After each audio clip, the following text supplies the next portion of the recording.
And while we're talking about the city of Portland, Mayor Keith Wilson now bowing to pressure from the Trump administration when it comes to diversity, equity, and inclusion. Portland is facing a surreal cycle. Since June 12th, police have cleared a dozen encampments outside a federal ICE facility. Only 4 new ones to appear by sunrise, like a reset button pressed overnight. Officials frame it as community expression, while critics call it visible decay unfolding in real time. So the sidewalk that was a tent village yesterday is empty this morning. Just wet pavement and silence after Portland police cleared what they say was an unlawful camp, posing risks to safety. But the people removed weren't the city's typical homeless population. They were black masked activists wearing Antifa patches, equipped with radios, and using public space as a staging zone for repeated confrontations with federal agents. Residents argued the city allowed this to continue for months as police, constrained by orders from above, watched streets turn into political arenas where rules dissolved. As election results rolled in across the country, highlighting national divisions, something shifted locally. Everyday citizens arrived, not masked, but armed with phones and flags, recording everything and disrupting a narrative long controlled by those occupying the camp. Viral footage revealed the Fishers One crowd chanting abolition, another chanting USA, separated by a thin line of officers torn between directives and duty. Police sources say they had been restricted from intervening until federal authorities moved quickly and quietly to clear the camp before political pressure intervened. Beneath the surface, the camps weren't grassroots at all, but supported by local departments, funneling taxpayer funds meant for housing into supplies for groups openly opposed to the city's housing system. When counter-protesters exposed the small scale of the activist presence and caught familiar figures, like a woman long presented as wheelchair-bound, walking and shoving people in a viral clip, the facade cracked. Portland police executed their 12th cleanup without tear gas or projectiles, relying instead on bulldozers, dump trucks, and city codes suddenly being enforced again, prompting activists to call the sweep a human rights crisis, while the rest of the city treated it as routine maintenance. By mid-morning, the fortress-like sprawl of tents had been replaced by barren concrete taped off by police, but the conflict was far from over. Activist groups declared the action an assault on democracy, as City Hall rebranded it risk reduction. Federal briefings had already characterized the camps as part of a domestic logistics network supporting escalations into riots, complete with food trucks, medical stations, cash drop points, and coordinated supply routes. Reports documented ICE officers being stalked, doxxed, and attacked, prompting DHS to pressure Portland leaders with warnings that federal intervention would follow in action.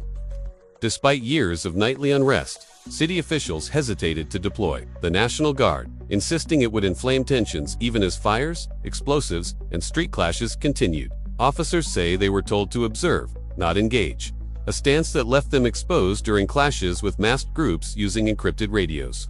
When federal cleanup finally began, it aimed not just to remove tents, but to reassert that public sidewalks aren't territory controlled by whichever faction dominates the night. Ironically, the same mayor who resisted enforcing camping bans all summer suddenly invoked city ordinances as winter temperatures dropped, officially labeled as a humanitarian decision. But insiders say it was a preemptive move to avoid federal involvement amid rising speculation about National Guard deployment.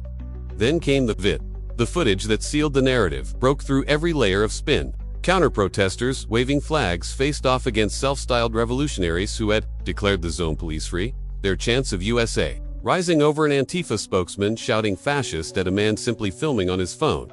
But the camera doesn't blink, and what it captured was the part mainstream outlets habitually cut: the first punch, the first shove, the first bottle moments. That went viral and rewrote the story in real time, shattering the illusion of a peaceful encampment. By the next morning, activists scrambled to reframe the debacle, claiming federal agents endangered the homeless even as body cam footage showed organized militants stashing fireworks and batons beneath tarps. It was a familiar playbook. Blur the line between protest and crime until accountability looks like oppression, but this time the audience didn't buy it. You could see the frustration in local comment threads. Hear it on late-night radio shows where residents confessed, "We used to feel sorry for them. Now we're scared of them, and that fear has real consequences." Property values near the ICE facility have plummeted. Businesses once proud to be inclusive are boarding up again, and even longtime progressive voters are whispering things they once swore they'd never say, like admitting that maybe law and order isn't a partisan idea after all. The cleanup looked like a victory, but everyone understood it was temporary. These groups always return with a new name, a new hashtag, a new excuse. For the moment, the tents are gone, the graffiti scrubbed, the sidewalks cleared, but the smell of burned plastic lingers and the city feels one spark away from igniting all over again. By daylight, the cleanup wasn't even the story anymore. The cover-up was. City spokespeople vanished. Reporters who once embedded with the activists suddenly acted unaware of the very encampments they'd live-streamed for months. And networks that once praised the zones as community safety areas switched to calling them temporary protest sites. The spin happening in real time. But phones remember what politicians try to forget, and the digital trail every clip, tweet, and post showing who built those camps and why now haunts Portland's leadership.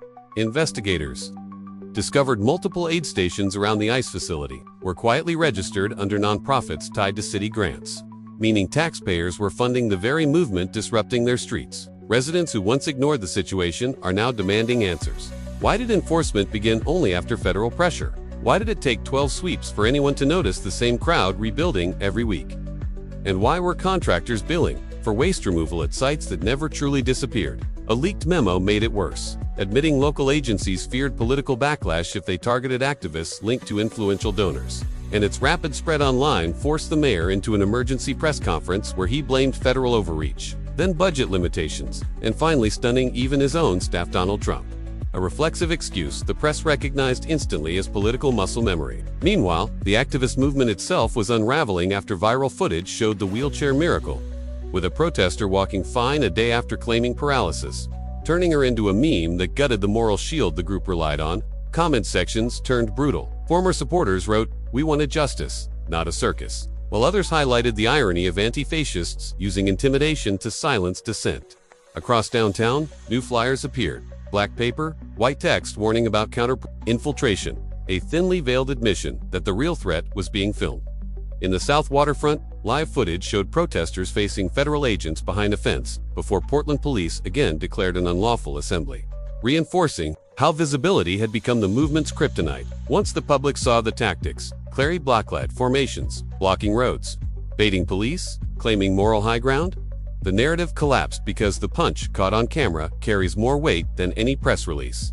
Even Seattle took notice. Flyers for an October 30th direct action circulated. But when live streamers announced they would attend, the event simply evaporated. No confrontation, no slogans, just silence. For a movement built on chaos, visibility became the one force it couldn't withstand. And the moment cameras stopped being allies and started acting as mirrors, the mobs folded. Law-abiding Portlanders aren't celebrating.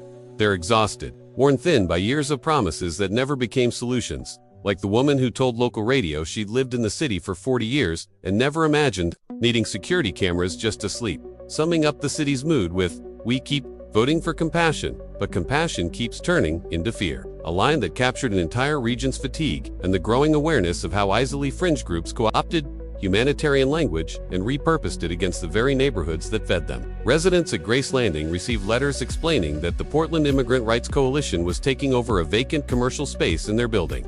Another reminder of how blurred the lines between activism and official support had become. The movement's unraveling wasn't ideological but operational.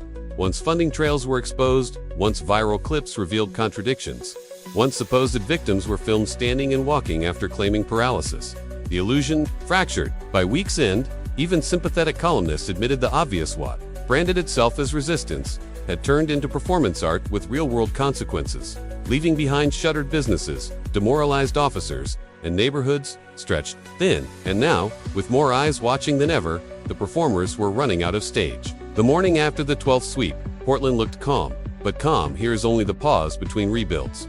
The mayor's office declared it the final cleanup and promised unsheltered homelessness would end by December 1st.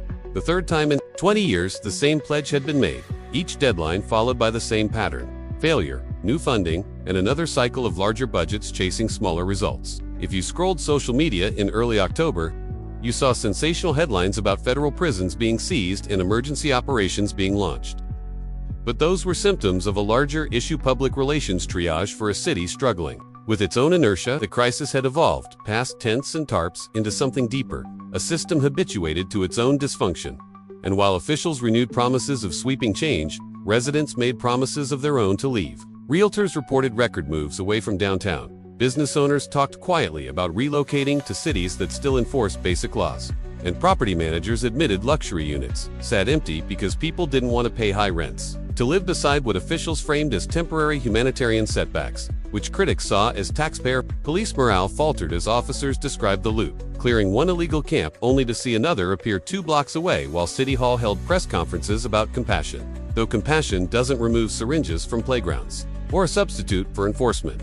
Then rumors of National Guard involvement added a new layer. Federal officials prepared contingency plans in case local failures repeated.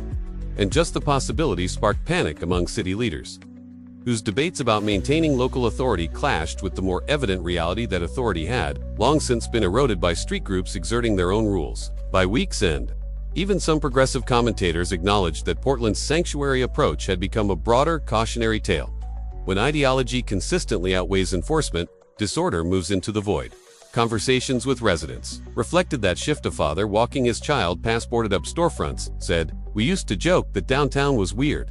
Now it's dangerous." While a bar owner near Gleason admitted they stopped locking the door because the glass would just be broken anyway. In 2025, Portland felt less like a place in crisis and more like a place settling into resignation, with officials repeating familiar scripts about compassion as if words alone could repair shattered windows or restore the sense of safety that had eroded. Beneath it all sat the hard truth that this wasn't a crisis of poverty or politics, but of responsibility continually deflected, as those who shaped the conditions now attempted to clean them up without acknowledging their role, hoping no one noticed the broom handle was carved from their own policies. The city's image as a progressive haven had cracked, leaving behind not rebellion or reform, but a deep exhaustion that doesn't rebuild communities, it empties them. And when ordinary residents find themselves stepping into roles their leaders refuse to fill, when people holding flags become the only visible line between structure and unraveling streets, the moral landscape shifts in ways that don't easily reverse. Portland learned that lesson the hard way, and if this report held your attention, stay tuned, because the next chapter is already forming just beyond the edge of the frame.